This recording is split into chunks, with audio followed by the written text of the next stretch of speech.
It's now 25 minutes after the hour of 7 o'clock on this Tobago Thursday, and we are steering with the sister aisle because we are going to be talking about bush medicine. Now, locally, bush medicine is often used to describe another form, a different form of medicine. And of course, it is different from the alternative forms of medicine which we have gotten accustomed to. For years, our elders have sworn by it, and even amidst the increase of Western medicine, bush medicine continues to thrive in some communities, and we wanted to know more about this. So joining us to talk more about this is plant enthusiast Miss Philomene Marie. Miss Marie, good morning. Thank you so much for joining us on Now. Good morning. Nice having me here.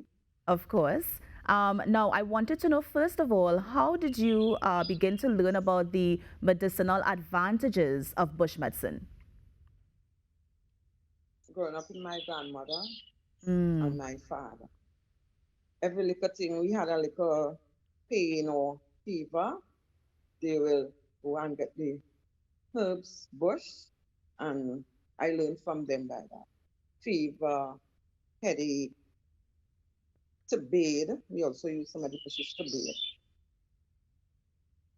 So when you say fever, so let's take a cough, for example, or even the common cold. If you have something like a fever or the common cold, which bush you think you would use, and of course, how would you prepare that sort of medicine?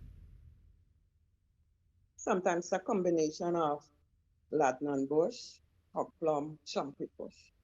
For the cold and the cough, they will boil it. It usually changes to a brown color, especially the Right. so it, so we get that to drink morning and evening, in the Okay. morning and in the afternoon, a teacup. Right. So now, as we are using that for the cough, because I know one of the things that bush medicine actually, a lot of people were considering it was when we had the COVID-19 pandemic, when it was more of a concern. And of course, a lot of people were using their own sorts of combinations to fight this COVID-19 virus. Did you use or did you see any of the bush medicine that could be used to at least fight the symptoms of the virus? No, I was not so interested in the bush for COVID, but people were saying that purple leaf was one of the good bush to use, coraili and ginger. Riley and ginger. I know that ginger is that Mm, super root that a lot of people use. We were also talking mhm. about, let's say, let's the Vicks plant and even the eucalyptus plant. Let's go with the Vicks plant first. What sort of medicinal advantages do you see coming from this plant? Well, if you have a rash or a sore throat, you draw it and you gargle with it. It's also good for mosquito bites. Any insect that bites you, you take a leaf and you rub it on the spot. And you get a ease from the scratching and the rash goes away.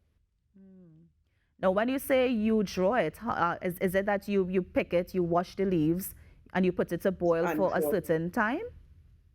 Yes. How long? So you could gargle it. Or you can gargle it. Yeah. Okay. So how long? So then do Like you you? have a sore throat, like a Right. sore throat, you gargle it, you draw it, you put it in a glass and you put it in your mouth and you gargle. Right. Now, when you say draw, is it that you're putting it in a container for a certain length of time? Yes, for 5 minutes. For 5 minutes, okay. And then you wait for it to cool, and then you can gargle it. Yeah. Interesting. Now, of course, they say too much things in abundance might not be too good for you. So, as you're talking about dosage, do I gargle this 5 times a day? Do I gargle it 10 times a day? Like how often?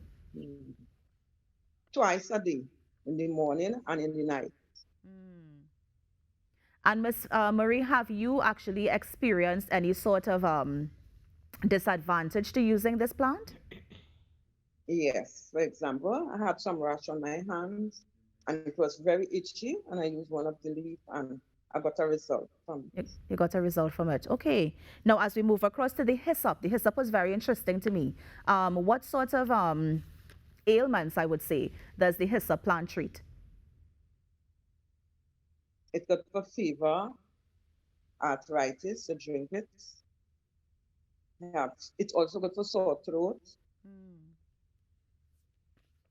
Now, all these plants and the leaves that you're mentioning, is it that you have to boil it, or is it that you can use it directly, or you can swallow it? Or how does it work? No, you draw them. You pick the leaf, you wash it, put it in a teacup or so, and you Right. draw it, and you use it. You drink it for tea. Interesting. And the thyme, because I know we were also talking about that as well. The thyme, you The have different advantages type of of it, like thyme. how we can use it. Cook, it's used as a warmer for children, Mm-hmm. expel worms from children. It's good for fever. And the majority of the herbs have the same combination to me with fever.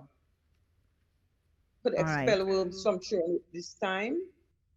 You cook with it. Okay, nice. Well, Miss Marie, I mean, thank you so much for coming on the show and just sharing a bit about, some of the advantages and the medicinal, of course, advantages to some of these plants. And I hope our viewers were listening so that they can probably use this whenever they have some sort of ailment. Thank you so much for joining us.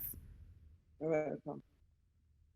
And that was plant enthusiast Miss Philomen Murray just giving us some tips on bush medicine, of course, the advantages and how we can use this for some of our ailments. You're on the Now Morning Show. We're going to take a break and be right back. It's Tobago Thursday. Stay with us.